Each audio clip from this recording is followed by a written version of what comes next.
तबे तेहेन्या वीडियो अब का थंबनेल रेबन नेल के ओना दो सरिया कान गया मेनखान ओकाटा ओड़ा खन ओकातिन चलाक कना ओना दो नोआ वीडियो रिन लई बोना आदो ओना इयते देलाबन उसरा उसरा लाइव रे हिजुग तबन पे इन तेहेन अड़ी दिन बाद लाइव रे आरो इन हेज कान तबना आदो ओनाते आपे सनाम को नेवताय पिया देलाबन हिजुग तबन पे लाइव रे नित हबी मिटन हो बापे नेलगो कना दया कते लाइव वीडियो रे जुड़ा तबन पे और तेहेन चित को कथाई लई बन लगी से ओका को जिनिस उदु बन लगी ओना पे नेल तबना आलेया शॉर्ट फिल्म अड़ी दिन खन बांग हेजु कान ओना रे हो कुछ थोड़ा बहुत इन लई तबना मिट हड़ कोयटा चम जुड़ाव कान तबना कमेंट तबन में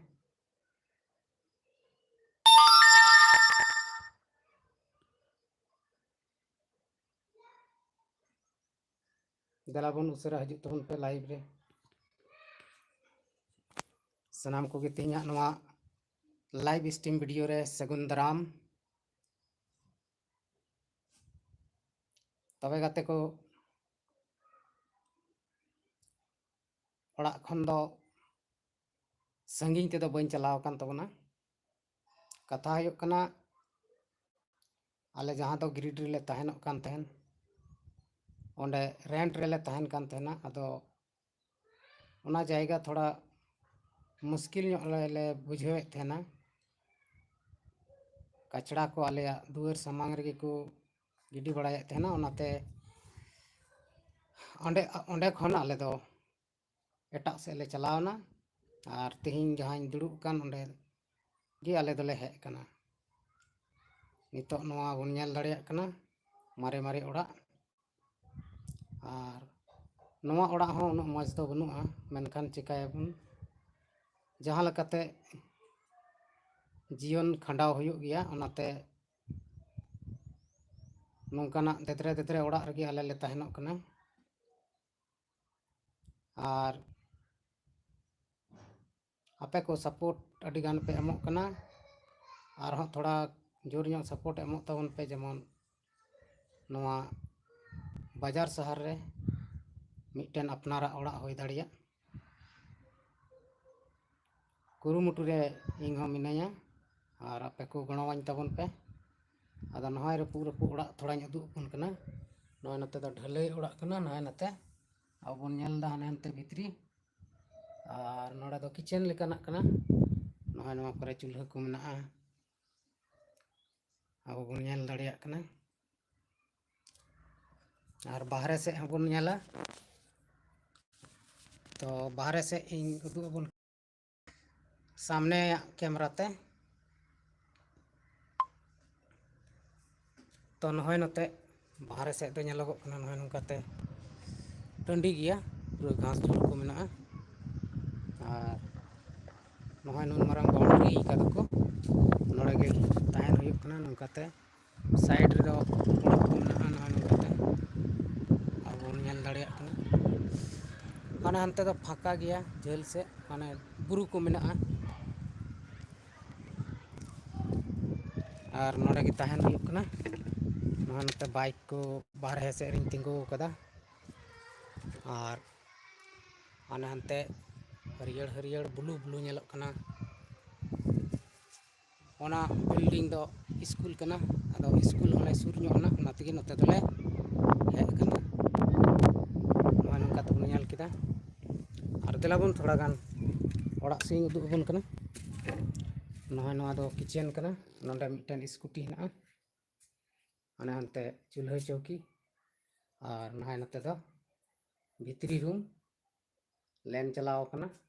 आदो ᱧᱩᱛ गया ओनाते ओनते दो बाñ उदुगेद तबना और नय नोंका तेहेन्या जहां रूम बन नेल के नवाना रूम दो नय नोडे गे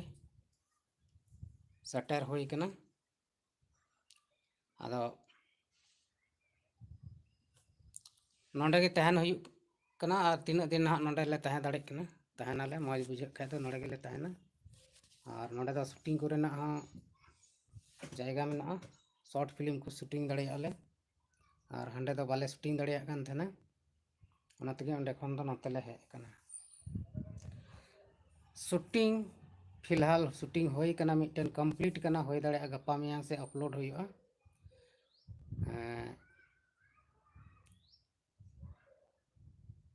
ओना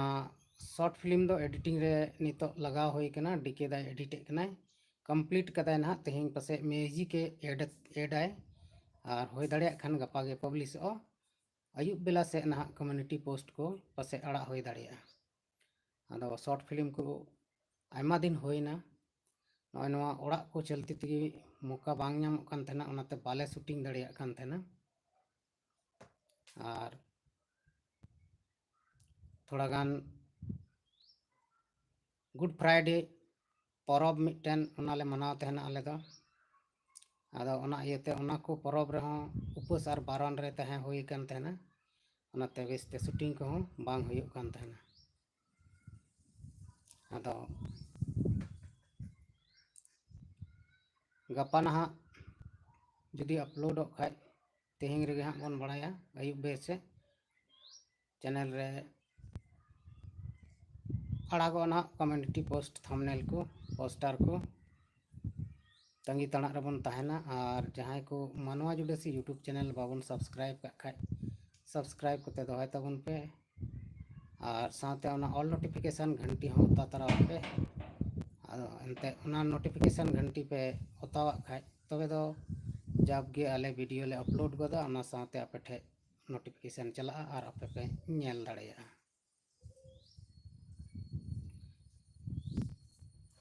और मानवा जुड़ेसी यूट्यूब चैनल रे सेरिंग को अगुई रिया कुरुमुटु मेना और सेरिंग रिकॉर्डिंग हुयुग कना ना ओना चित सेरिंग कना ओना होइं लई तबना ना नेक्स्ट वीडियो रे आदो वीडियो रे बना हुआ तहन तबन पे और जहाना कुली जुदी बन मेन जोंग कान खाय पे कुली दड़े तबना कमेंट कते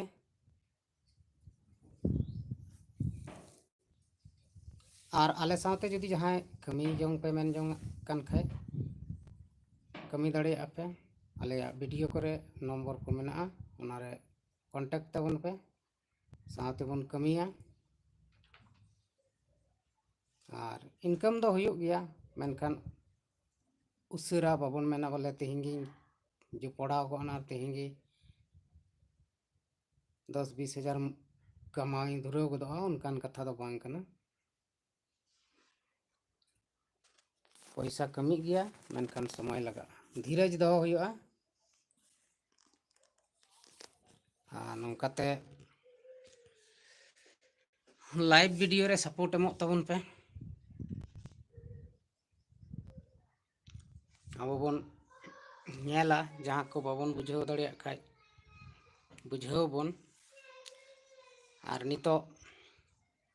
अबुआ झारखंड राज रे से अबुआ भारत दिसम रे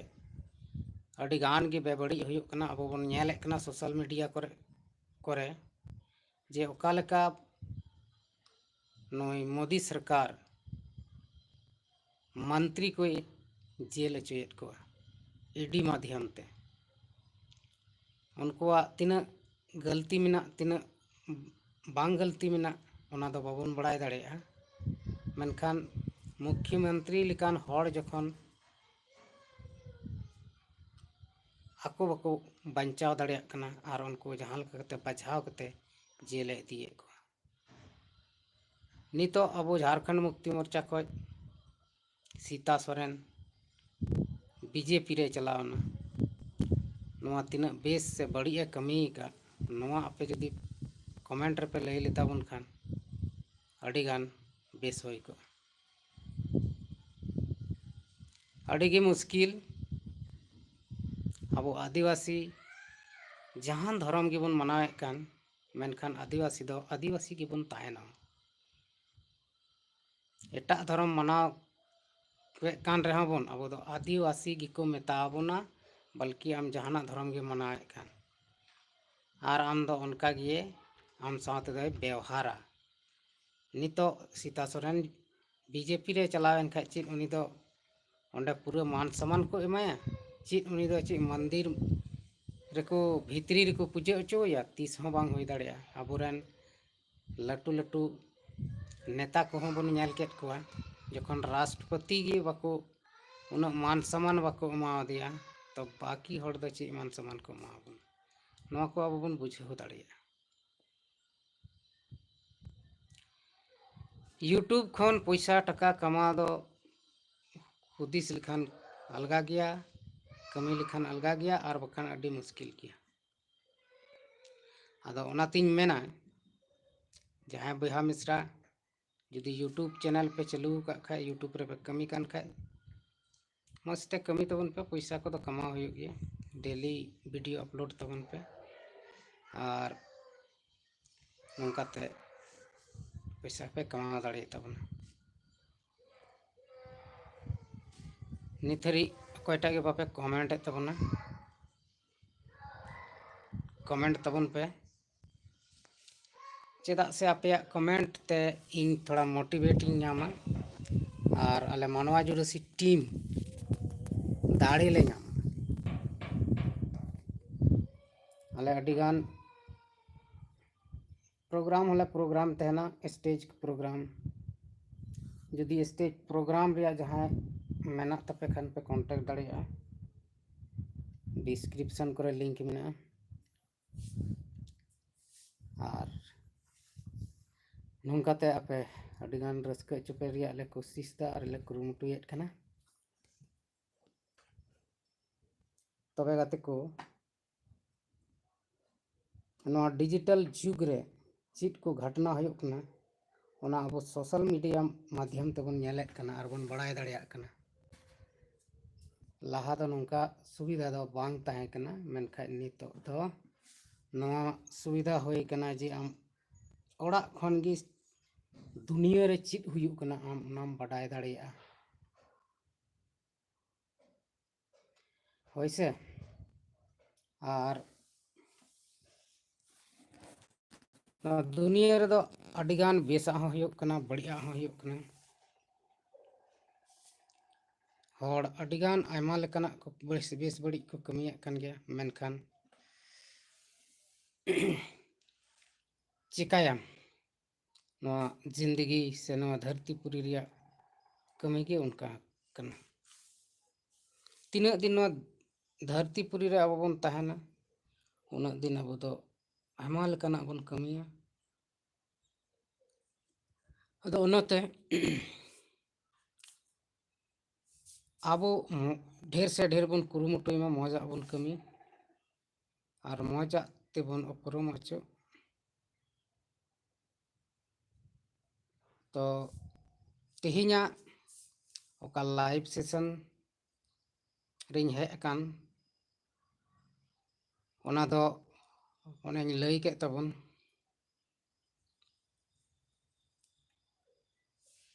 अब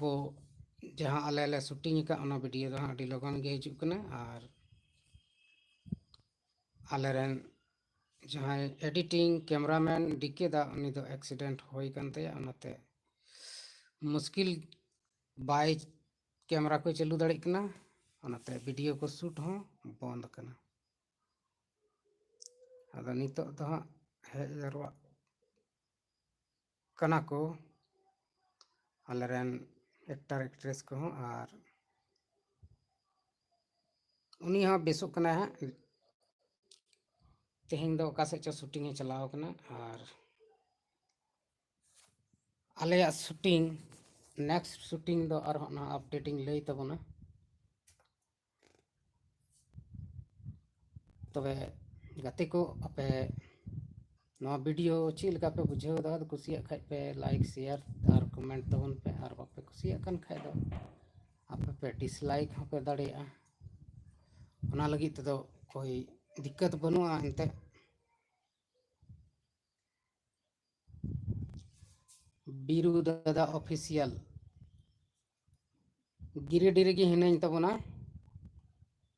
तेहें दो आपे के चीज कोपे चिका बड़ाय तबना ओका करे हिना में पेया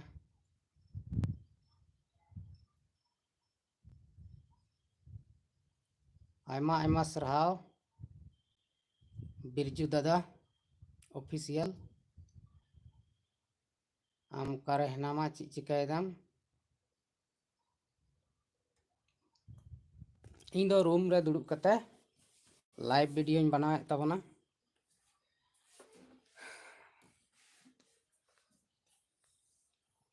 तो नौका के लाइव करे हिजुग तबन पे सपोर्ट तबन पे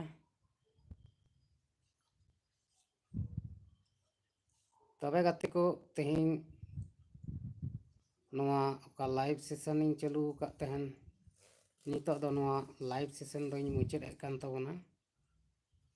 और मुचाद रे आपे ठेन मिटन नेहर जे आपे